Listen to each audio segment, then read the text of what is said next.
What's been going through your head these last few days? Just trying to process the events that happened here Sunday. Piecing together information that is still coming in as I talk to other safety team members, other people from the church, to put together how the events unfolded and who was where and how God put us in that precise place at the right time to help us. Because this could have been such a tragedy. We talked about that. Talk about that timing. I mean, the day started, it was normal, you're having service. Take me, if you don't mind, just the beginning. I don't want to get too much into the details, but just talk about that timing of where you were and how everything kind of just unfolded. So, this past week we had VBS with over 80 kids, I believe, that learned about God. And on every Sunday after VBS, the sanctuary stays decorated in the theme of whatever the VBS was this year. And the kids get to perform the songs they learned, and the congregation, and we end up, it's a special day. It's with people who aren't normally here. Their kids came to the VBS, so they're there with their kids. There was people here that weren't normally in our building.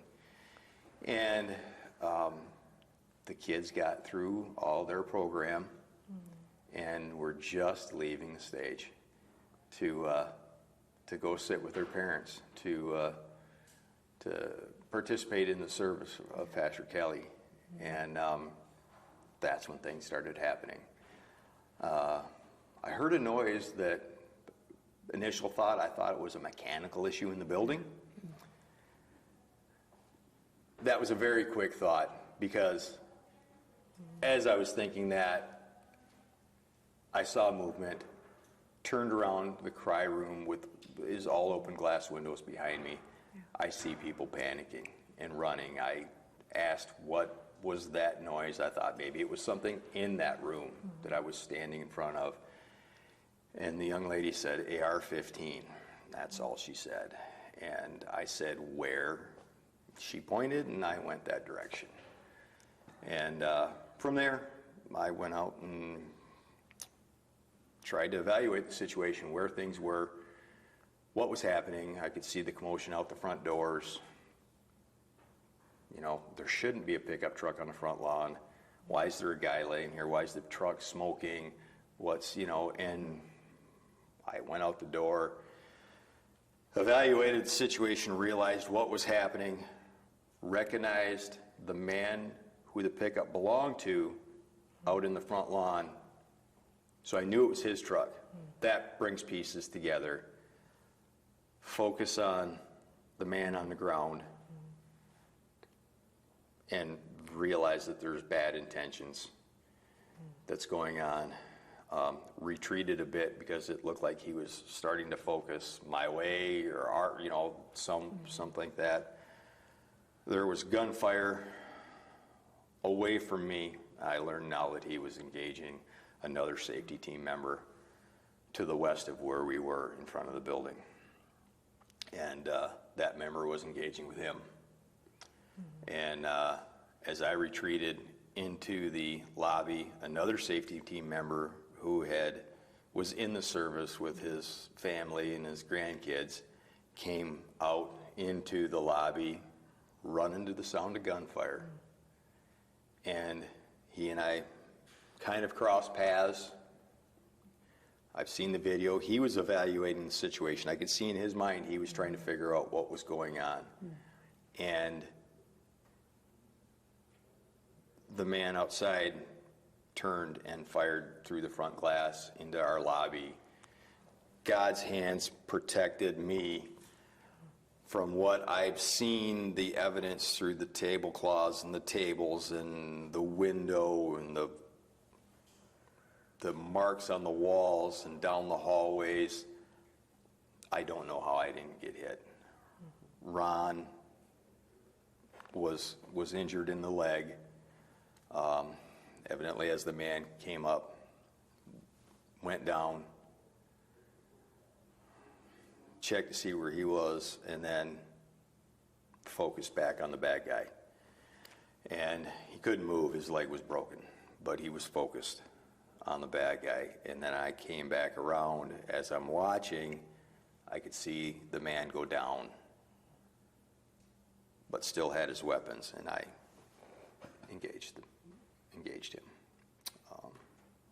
And then went outside. I was comfortable enough to go out and remove his long rifle, and then evaluate some more that he had more weapons, and I was able to clear them from him.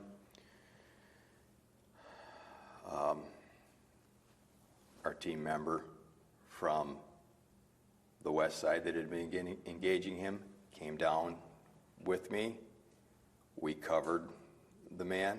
He was still moving around. We covered him. A third member came out, and instantly, it seemed like instantly, law enforcement was standing in front of us. But evidently, as the man showed up to the property, and he engaged with the man in the pickup out in the parking lot, nothing violent. And another parishioner was showing up late, could see him getting his weapons out. So there was already 2 calls to 911. Because I could have sworn that law enforcement, that Wayne PD, God bless him, was, I thought they were in the parking lot on the other side of the building. And in the security videos, the 2 of them come running around that building, just amazing. And our one security member, he was holding up his security badge so they knew who we were. Yeah. And they didn't even say a word to us. They knew who we were, and they ran right past us to start cuffing this man. And that's when we stood down to let them start handling the scene there. And just a swarm, law enforcement from this whole area was here. And then we started checking on other people. They came in and cleared the building. I was trying to figure out where the people in the sanctuary went, where my immediate family went. I bet, yeah. And we, processed a little bit, talked with the law enforcement, and then we just kind of stood down, let them take control of the situation. We gave them our weapons, so we were safe to them, and we were able to go see our families. It was, my wife tells me it was 15, 20 minutes before she saw me, that she didn't know. She knew I went. She didn't know what had happened. And let's talk about that. In that video, everyone was running away, but you guys ran towards that gunfire. A lot of times we don't know what we would do in that situation. What made you say, okay, I'm going? So I've said this previously, and that's a question. It's a question. As God has had us preparing 10 years for this, and training and working with other godly men to give us the skills to protect our family, that question runs through your mind. And that was one of the things that I remember thinking, is that I've always wondered, when I hear that sound, will I run to it or will I run from it? Even though I had this training, will I? And I don't, I asked and I was out the door. I answered my question Sunday. God put me right there, covered me, that I'm able to be here. It's amazing that nobody else was killed, and that we were blessed that he didn't have more. It wasn't two people that were on both sides of the building or something. Everyone evacuated. They evacuated the people from the sound. They ran from the sound. And were you the one to shoot him, or was it one of the Were you the one that shot the gunman? Or you don't know? Initially, Yeah, okay. I thought so. I Okay. believe that it was between myself and the man from the west that it was Okay. engaging him. But I that's, believe the man from our team member from the west. I do believe that Was the one that got him. he might have Yeah. got him, because that would, in my mind now, after he had shot at us through the front windows, Yeah. and I saw him lay back down. I'm thinking now that maybe he took a round from one of them. Yeah, from I mean, the it's fella just so on the much west side. going And on. it was so noisy, you know. Yeah. I can't remember any sounds. I do remember him shooting. Yeah. I remember the initial sound I heard. I remember seeing him shooting to the west along the front of the building. I don't remember the sound of my shots. Yeah. But is that hard to process? You know, they always say like the cost of saving others' lives, maybe taking one. You know, is that hard to process at all? It is, and I don't know whether I've processed it yet. There has been a moment or two where somebody has said something, and now to find out that he had, his mother had some ties here. His mother was baptized here, from what I understand, last fall.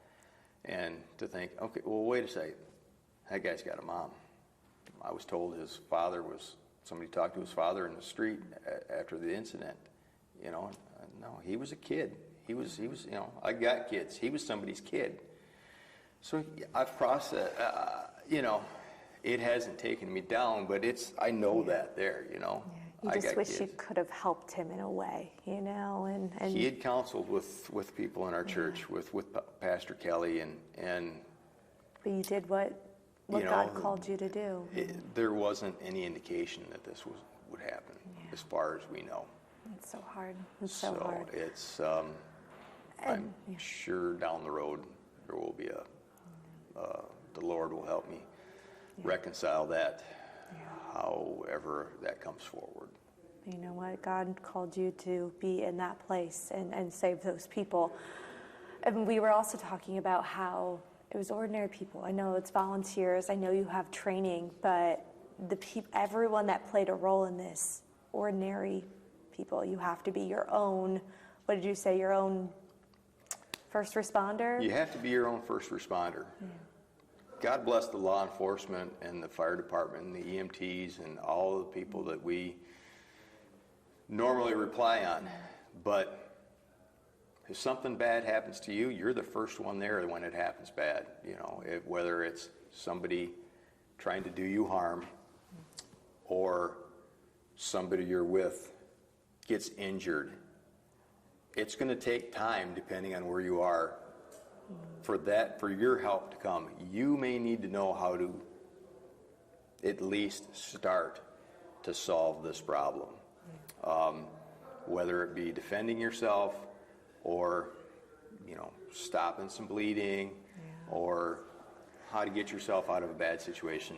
You need to take the time and learn some skills to, you know, evaluate what is a threat, what is possible that could harm you in the area wherever you are, and what you do, your daily routine, and know how to take care of yourself if something bad was to happen. And it's not hard to do. It's simple. Not everybody needs to know how to do complex medical things, but until first aid gets there. If you're 50 miles from first aid, you better know what you're doing. Yeah, that's true. But if you're in an urban setting, you know people are going to be close to you. You have a pretty good chance of. It's just sad you have to even think about it, but Right. what is, kind of last thing here, to sum up all this, I know you're processing it still, and I think so many others are. What is the message you want people to take from this, from the actions that you and your team took? What do you want people to take away from this? Trust God, first of all, but then be prepared.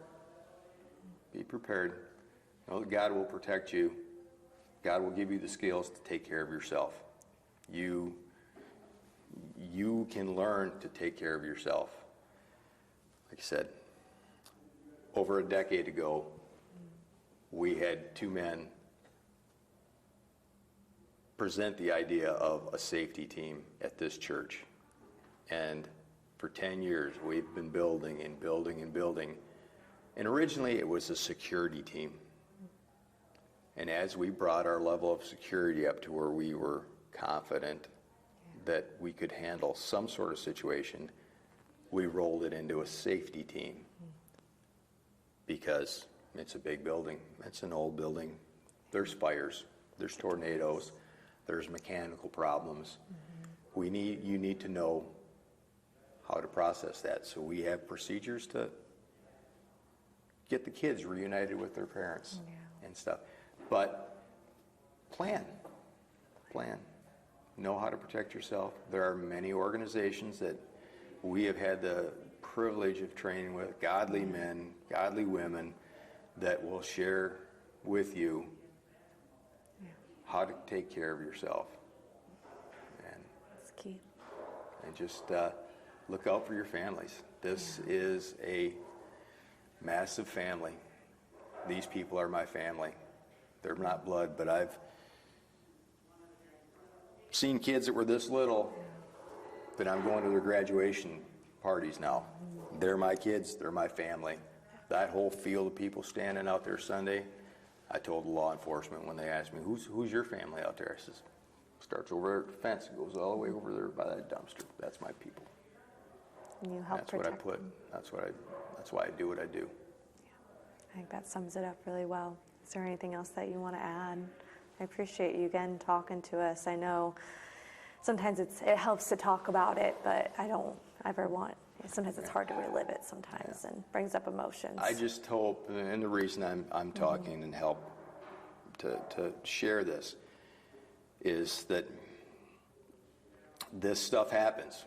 We prayed for many years in all of our safety meetings that all of our training and all of our time spent together would be good fellowship that we got to look back on years from now, and none of it ever came about.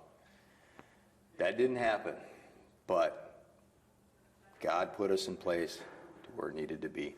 So this is something that may happen in churches and other organizations and businesses, and you have to have a plan for this kind of stuff and take the time to put it in. It's a fallen world that we live in now, and you need to be able to protect yourselves and just trust in God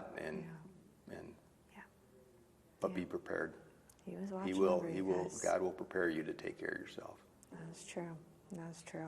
Well, thank you again. You're I welcome. appreciate it.